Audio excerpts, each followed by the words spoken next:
mustajab untuk berdoa. Untuk itu langsung saja kita persilakan.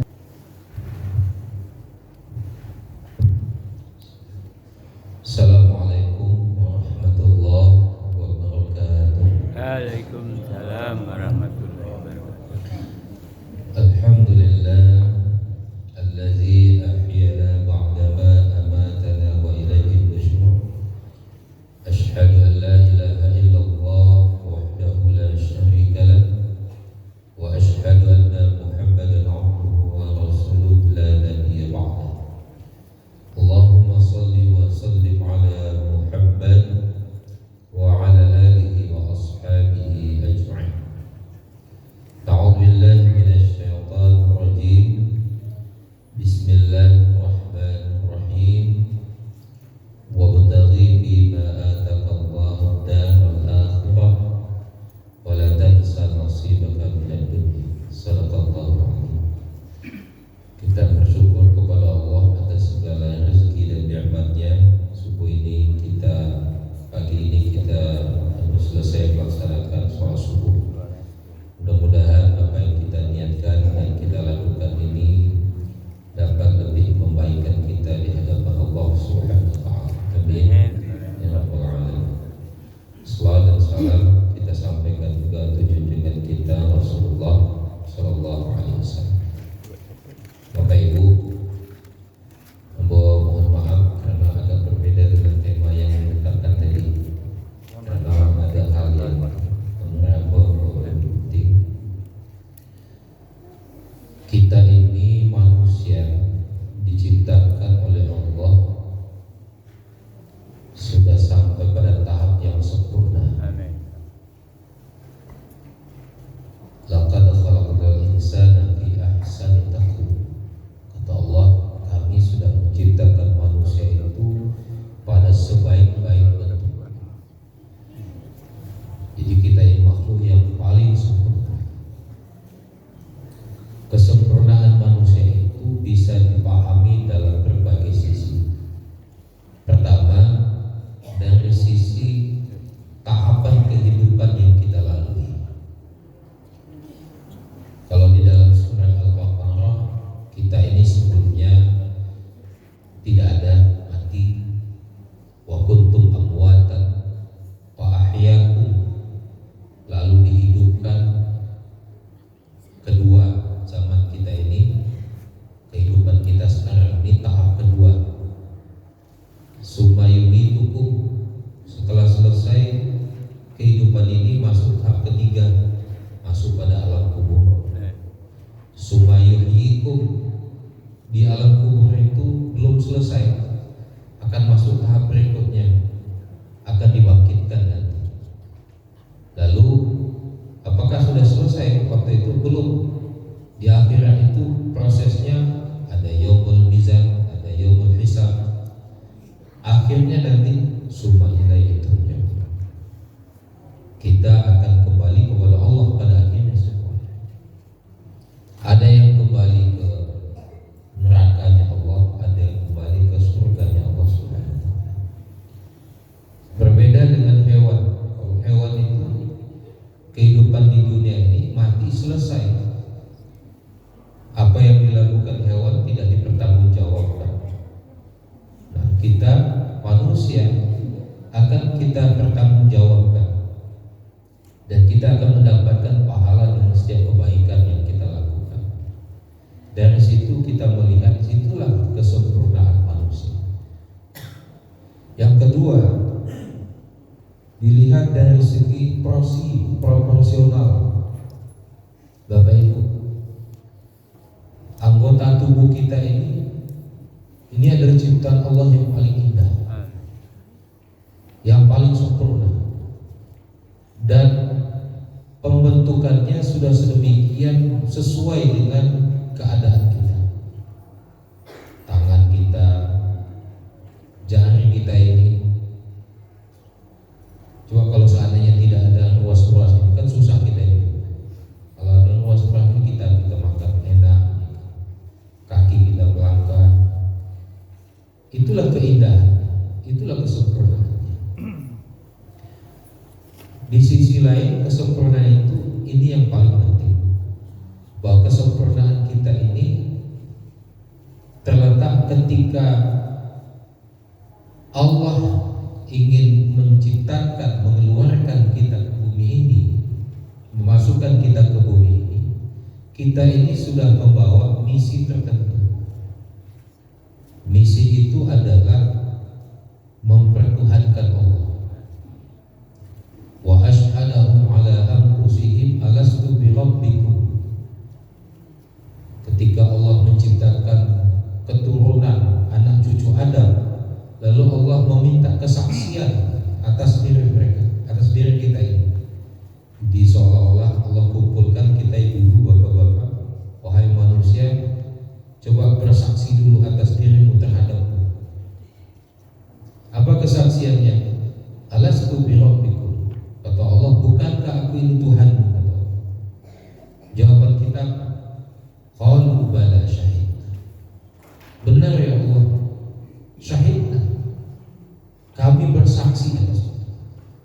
Kami berjanji untuk mempertuhankan Engkau ya Allah. Begitulah kesaksian kita. Nah, kesaksian yang kita bawa itu, ibu, bapak-bapak, itulah yang kita sebut dengan fitrah. Jadi setelah kita dilahirkan itu dalam keadaan fitrah, karena membawa misi kesaksian. Karena itu hadis Rasulullah, kullu mauludin yuladu 'alal fitrah. Setiap bayi yang dilahirkan dalam keadaan fitrah. Kesempurnaan kita sebagai manusia yang membawa misi untuk menjadikan Allah sebagai Tuhan. Itulah yang kita sebut fitrah. Di dalam ayat-ayat lain Allah katakan, fa'aqim wajhaka lid-dini hanifan fitratallahi allati fatara an-nasa 'alaiha. Hadapkanlah wajahmu itu kepada agama yang lurus. Agama yang lurus itu apa? Islam. Inti dari Islam itu apa? La ilaha illallah. Kembali kepada itu. Itulah kesaksian kita, menjadikan Allah sebagai Tuhan. Fitratallahi allati fatara an-nasa 'alaiha. Fitrah itu tetap, tidak akan pernah hilang. Allati fatara an-nasa 'alaiha. Allah menciptakan kita ini sesuai dengan fitrah itu. Jadi pada dasarnya di dalam agama Islam, agama kita ini lahir bukan seperti kertas kosong. Dia akan berbentuk ketika dia dipengaruhi dengan lingkungan, tidak seperti itu. Kita ini lahir membawa fitrah tertentu, membawa misi tertentu. Misi itu adalah mempertuhankan Allah Subhanahu wa Ta'ala. Bapak Ibu yang dimuliakan, ketika kita lahir di bumi ini, fitrah itu semakin lama semakin tercemar.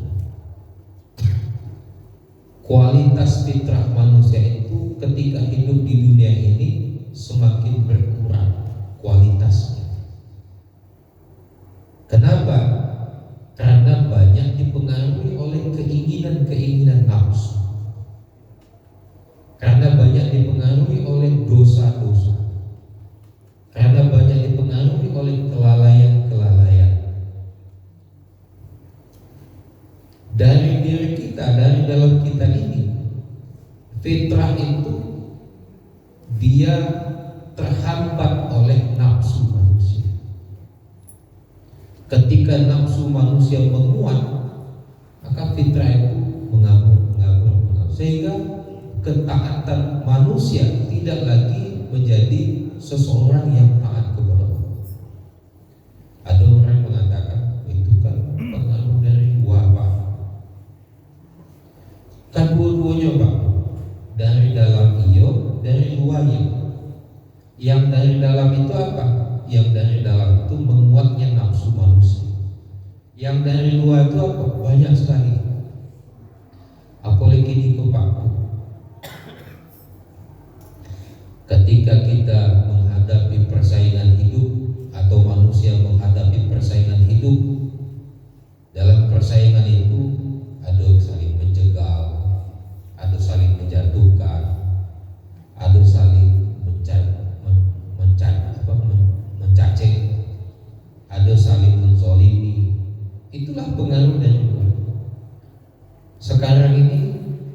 Yang juga menghambat atau menghalangi fitrah itu adalah pengaruh teknologi.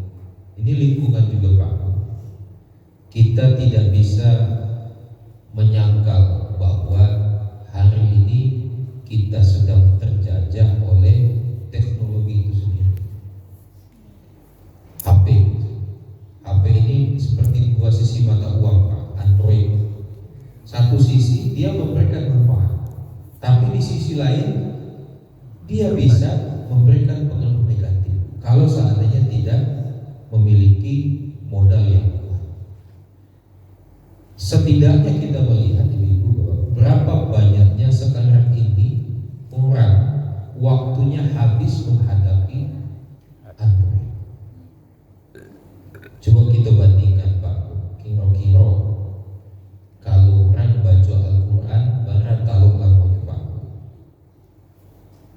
15 menit lain 1 jam lain 2 jam enggak. Kalau mencari YouTube WA 10 jam sampai jam 3 jam lain enggak ada urusan satu. Sadar atau tidak sadar kita sedang terjajah oleh Android itu. Yang kedua, mana yang lebih banyak digunakan Pak Android untuk yang sia-sia atau yang bermanfaat? Cari kepentingan Pak, cari usianya. Kalau usia apa mungkin itulah sangat berkepentingan dengan. Tapi pada usia anak-anak kita, kira-kira lebih banyak manfaat kepentingannya atau untuk main-main? Banyak main-main. Akhirnya Bapak Ibu yang dimuliakan Allah, Android itu sekarang ini salah satu yang sudah memberikan pengaruh berkurangnya kualitas kita.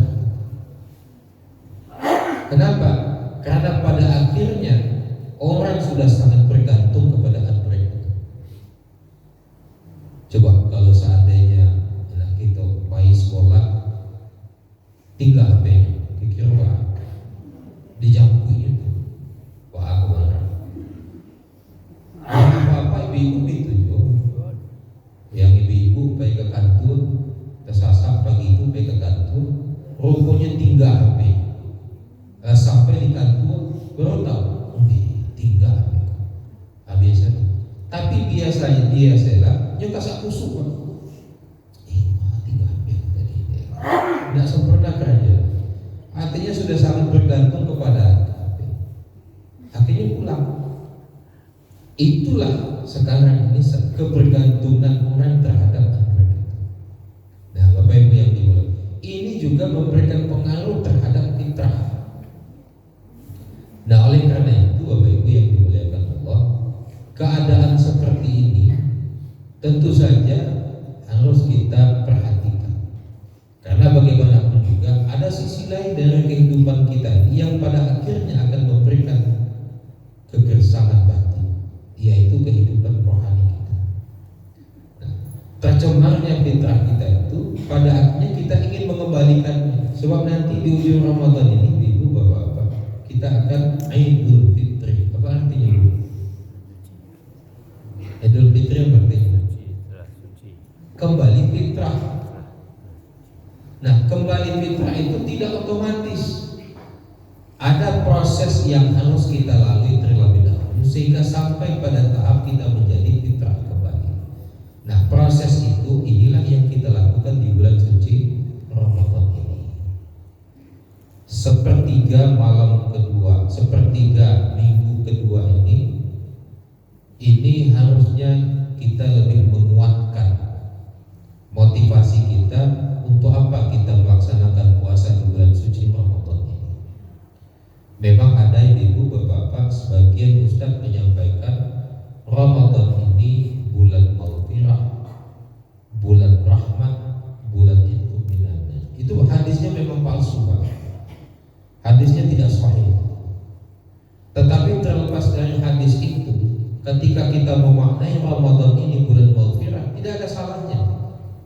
Ketika kita menilai Ramadan ini bulan rahmat, tidak ada salahnya. Kenapa dikatakan Ramadan ini bulan maghfirah? Karena di dalam bulan Ramadan ini semua orang mengintensifkan untuk istighfar. Kunci untuk mendapatkan kembali kefitrahan diri, kesucian diri adalah tobat. Awal dari tobat itu adalah istighfar. Dan Bapak Ibu yang dimuliakan Allah, salah satu tanda orang yang bertakwa itu adalah bukan orang yang tidak pernah salah. Karena pada dasarnya setiap manusia pasti mengalami kesalahan, khilaf. Nah, kalau begitu bagaimana? Di dalam salah satu firman Allah surat Ali Imran yang kita baca tadi, wallazina idza fa'alu fahishatan aw zalamu anfusahum zakarullah fastaghfiru lidzunubihim. Salah satu tanda-tanda orang yang muttaqin itu adalah ketika dia jatuh pada perbuatan yang zalim atau fahsyah, zakarullah, maka dia cepat-cepat ingat kepada Allah. Luponya lalu ujian astagfirullah, ingat Allah, fastaghfiru lidzunubihim, lalu ikuti dengan istighfar kepada Allah Subhanahu wa taala. Jadi di Ramadan ini Ibu Bapak-bapak, kita perbanyak istighfar. Istighfar itu pertama fungsinya untuk menghapus akibat dari kesalahan yang kita lakukan. Kan di dunia ini Bapak Ibu, setiap perbuatan baik akan diberikan kebaikan. Setiap perbuatan tidak baik balasannya juga ada. Nah, istighfar itu apa fungsinya? Istighfar itu kita mohon kepada Allah Subhanahu wa taala ketika kita melakukan perbuatan tidak baik, kita mohon kepada Allah untuk menghindarkan akibatnya. Itulah yang kita minta. Kalau kita lalai, akibatnya kan kita berdosa. Maka kita minta ampun kepada Allah, ya Allah, hindarkanlah akibat dari kelalaian aku tadi. Itulah diampuni oleh Allah. Itu yang pertama. Yang kedua, istighfar itu di samping dia menghilangkan akibat dari perbuatan salah yang kita lakukan, yang kedua, istighfar ini berfungsi untuk menguatkan batin kita agar senantiasa dikuatkan untuk mengingat Allah. Kenapa demikian Bapak Ibu? Karena di salah satu firman Allah itu dijelaskan ternyata penghuni surga itu tetap memohon maghfirah kepada Allah. Nah, maghfirah itu kan artinya ampunan Pak. Biasanya orang minta ampun itu kan orang yang berbuat dosa. Pertanyaannya Pak, penghuni surga lah yang bebek usul Pak. Kalau masuk di surga lah yang bebek usul kan enggak. Tapi kenapa penghuni surga tetap minta maghfirah kepada Allah? Nah, dalam hal ini salah satu tafsir menjelaskan maghfirah itu salah satu maknanya doa agar batinnya itu selalu terikat dengan Allah. Nah, kita di dunia ini itu juga yang kita lakukan. Sehingga ketika kita sholat, khusyuknya cepat nyambung. Bahkan ketika kita zakat, infak, sedekah, haji segala macam, awali dengan istighfar. Karena istighfar itulah yang akan memperkuat batin kita. Nah, Bapak Ibu yang dimuliakan Allah, Ramadan ini pantas kita gunakan sebagai momentum untuk memperbanyak istighfar. Karena istighfar inilah pembuka kita untuk kembali menjadi fitrah kembali. Kalau seandainya kita sudah memperbanyak istighfar, maka dengan sendirinya pada saat yang tepat sesuai dengan apa yang diinginkan oleh Allah, Allah akan menurunkan rahmatnya. Allah akan menurunkan kasih sayangnya kepada kita. Kenapa? Karena rahmat Allah itu tidak ditentukan oleh apa pekerjaan seseorang, tidak ditentukan berapa kekayaannya, tidak ditentukan apa status sosialnya, tapi rahmat itu ditentukan apakah seseorang itu mentaati perintah Allah atau tidak. Inilah yang dikatakan oleh Allah, qul in kuntum tuhibbunallaha fattabi'uni yuhibbukum. Katakan hai Muhammad, ikutilah perintahku, niscaya Allah akan mencintai kamu. Jadi untuk mendapatkan rasa cinta Allah itu syaratnya adalah kita taati perintah Allah.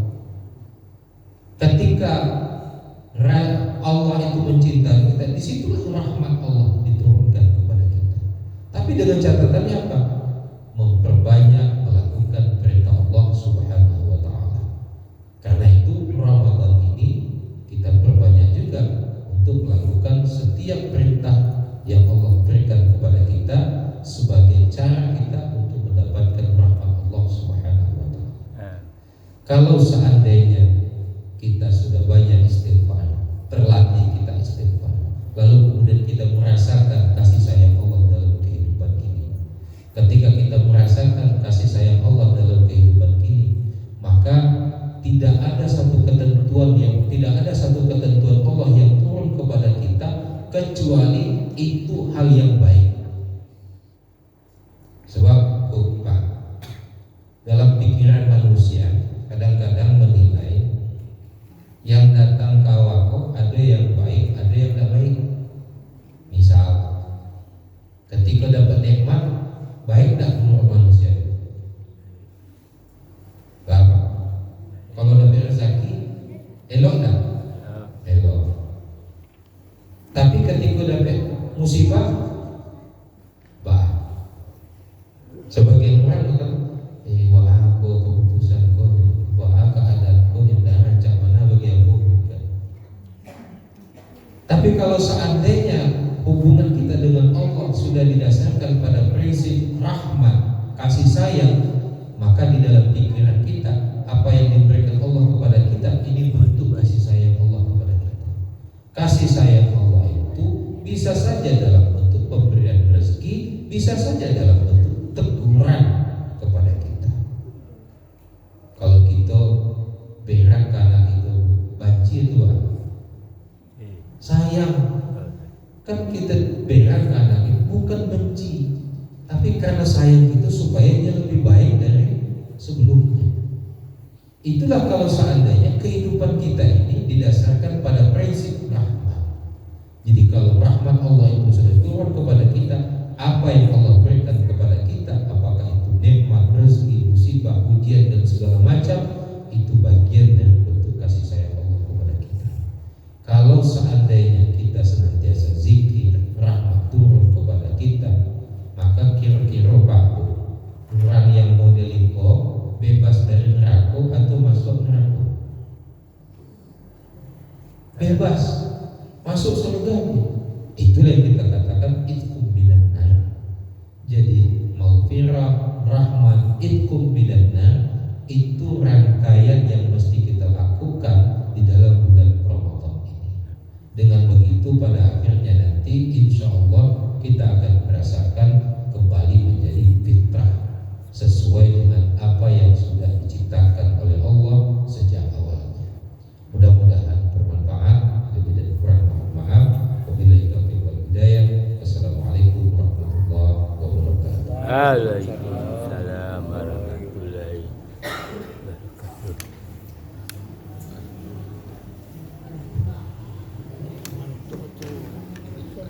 Terima kasih kepada Ustaz memberikan tausiah pada sebuah ini. Mudah-mudahan apa yang telah disampaikan bermanfaat dan menjadi ilmu kepada kita, terutama dalam menjalankan kehidupan kita sehari-hari.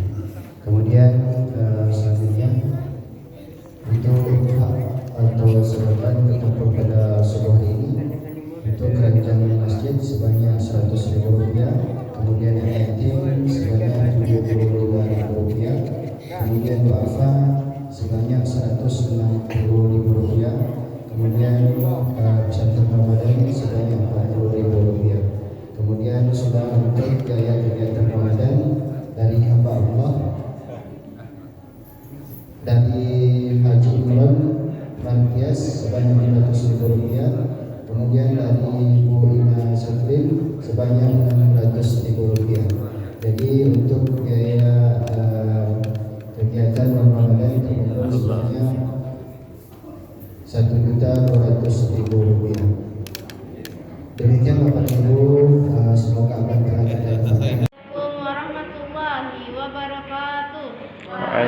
Waalaikumsalam warahmatullahi wabarakatuh. Alhamdulillahilladzi hadana li hadza wa ma kunna linahtadiya laula an hadanallah. Asyhadu an la ilaha illallah wa asyhadu anna Muhammadar Rasulullah la nabiyya ba'da. Amma ba'du. Puji dan syukur kita panjatkan hadiran Allah Subhanahu wa taala yang telah melimpahkan rahmat, hidayah dan karunia-Nya sehingga kita telah dapat berkumpul di Masjid Siraudul Jannah ini. Salawat beserta salam tidak lupa pula kita hadiahkan buat junjungan kita, yakni Nabi besar Muhammad Shallallahu Alaihi Wasallam yang telah membawa umatnya dari zaman yang gelap gulita menjadi zaman yang terang benderang seperti yang kita rasakan pada saat sekarang ini. Saya tidak akan memanjangkan kata-kata mukadimah. Saya akan